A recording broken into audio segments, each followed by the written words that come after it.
할렐루야. 하나님께 영광 돌립니다. 오늘부터는 17절부터 29절 말씀까지 이 바울의 사역에 대해서 살펴보겠습니다.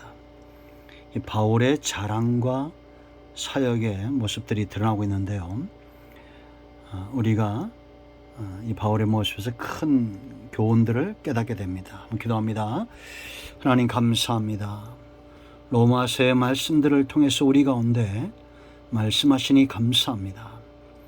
종을 낮추시고 겸손하게 하시고 오직 말씀의 통로만 되길 원합니다. 이 말씀을 삼하는 모든 죄 백성들이 은혜 가운데 말씀 가운데 회복되어지고 이제는 하나님께서 기뻐하시는 사역을 감당하며 소망이 분명하고 믿음이 분명하고 믿음은 더 강건해지며 사랑은 더 강해지는 은혜가 있게 하옵소서. 예수님의 이름으로 사모하며 기도합니다. 아멘. 17절 말씀을 먼저 읽습니다. 그러므로 내가 그리스도 예수 안에서 하나님의 일에 대하여 자랑하는 것이 있거니와. 바울이 자랑할 것 참 많죠. 우리가 볼 때는. 그런데 그가 자랑하는 것이 있습니다. 우리가 바울의 이런 고백을 보면 성도의 마땅한 삶의 태도도 분명합니다. 우리가 뭔가를 자랑한다는 것은 만족이 있다는 것이고 성과가 있다는 것이고 뭔가 우리가 누리고 있다는 거 아닙니까? 근데 바울이 자랑하는 것이 어떤 것이냐? 먼저는 17절 말씀 보세요. 내가 그리스도 예수 안에서랍니다. 이것이 바울의 삶의 가장 중요한 특색이고 그의 자랑입니다. 나는 예수 안에 있다라는 겁니다. 성도의 삶도 이러한 태도가 마땅하다고 저는 생각합니다. 우리 모두는 그리스도 예수 안에 있는 존재들입니다. 그리고 서로 이 가치를 인정해야 됩니다.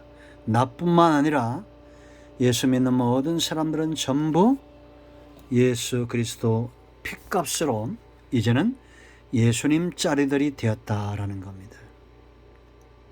우리가 여러분 구원받은 감격이 있고 하나님 나라 유업을 얻었다는 확신이 있고 천국이 있고 지옥이 믿어진다면 내가 예수님의 소유가 되었다는 것, 이것 자랑하지 않을 수 없을 겁니다. 누가 여러분 우리가 목자와 양의 관계가 성경에 85회 이상 기록되어 있다고 했죠. 어떤 양이 건강합니까? 목자 잘 만난 겁니다.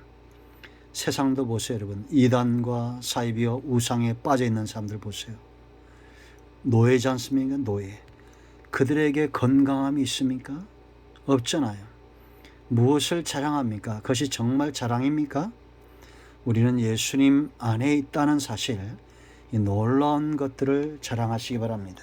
그런가 하면 하나님의 일에 대하여 자랑합니다. 바울이 다른 서신에도 이런 부분들이 많이 강조됐죠. 자기가 일꾼이 되고 사도가 되고 하나님께서 자기에게 귀한 사역을 맡겨준 것에 대한 감사함이 있었습니다. 우리가 성경을 읽다 보면 확신이 드는 것이 있는데 그것은 전부 하나님에 관한 것들입니다. 하나님은 절대 영광을 빼앗기지 않을 뿐더러 하나님의 일을 실패함이 없습니다. 일을 지어 성취하는 여호와입니다. 그러므로 일이 때로 막힌다 할지라도 낙심할 필요가 없습니다. 오히려 우리는 이런 일들을 감당할 때 막히거나 사단의 역사가 있을 때 감사해야 됩니다. 이 사안이 중요하기 때문입니다. 하나님의 일에 대하여 자랑하십시오. 구속사입니다. 구원의 역사입니다. 추구하는 자들이 천국 가는 겁니다. 얼마나 놀라운 일입니까? 핍박자, 포행자, 해방자였던 전의 모습은 완전히 사라지고 지나가는 겁니다. 새 것이 되는 겁니다. 그러므로 우리는 마땅히 하나님의 일의 수종됨을 자랑해야 될 줄로 믿습니다. 그런가 하면 하나님께서 그리스도께서 행하신 일에 대해서 자랑합니다. 18절 말씀 보세요. 그리스도께서 이방인들을 순종하게 하기 위하여 나를 통하여 역사하셨다라고 말합니다. 바울은 하나님이 행하시는 일, 그리스도께서 이방인들을 제물 삼고 순종하고 돌아오게 하는 일에 쓰임 받았을 뿐이지 자기가 주권을 가지고 일하지 않았다는 겁니다. 기적과 표적과 문제응답의 해결과 이런 것들이 이루어지는 비결이 여기에 있죠. 철저하게 나 자신을 나타내지 않고 예수 그리스도를 전면에 내세우고 예수님께서 행하신다는 사실을 우리가 자랑할 때 역사는 나타나게 되어 있습니다. 내게 안 나타난다고 해서 하나님이 없는 겁니까? 아니잖아요. 반드시 하나님은 이방인을 순종하기 위해서는 능력도 행하셔야 되고 기적도 행하셔야 돼요. 그 다음에 읽어보겠습니다. 나를 통하여 역사하신 것 외에는 내가 감히 말하지 아니하노라. 이 겸손함이 중요하죠. 그의 일은 말과 행위로 표적과 기사의 능력으로 성령의 능력으로 이루어졌으며 그래야 내가 예루살렘으로부터 두루 행하여 일루니곤까지 그리스도의 복음을 편만하게 전하였노라. 아멘. 예수님께서 능력을 행하시고 그 능력의 장중에 바울을 붙들어 주셨기 때문에 가는 곳마다 이방인들이 순종하고 돌아오고 교회가 세워지고 평정되는 역사가 있었다는 겁니다.